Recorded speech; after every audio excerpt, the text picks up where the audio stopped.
It will take discerning individuals to tell when a city begins to deteriorate.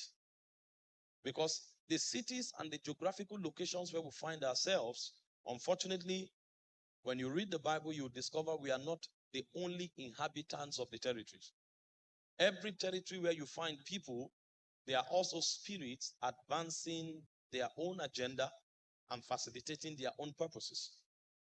You look at Australia, for instance, you look at the towers, you look at the robust economy, you look at the effective administration and governance, and you may be mistaken that you are dealing with only people and systems.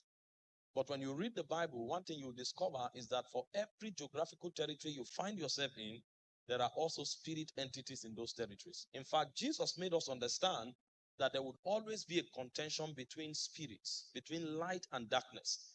In John chapter 10, verse 10, he said, the thief cometh not but for to kill, to steal, and to destroy.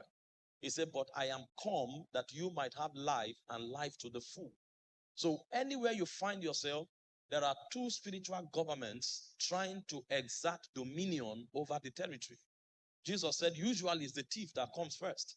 And his agenda, his modus operandi is to kill, to steal, and to destroy. The good news is that God comes to override whatever he does. So it doesn't matter that he came first. When God shows up, God will always override his operation. He said, but I am come, and I am persuaded for someone in this conference, Jesus has come for you. He said, I am come that you might have life and life to the full.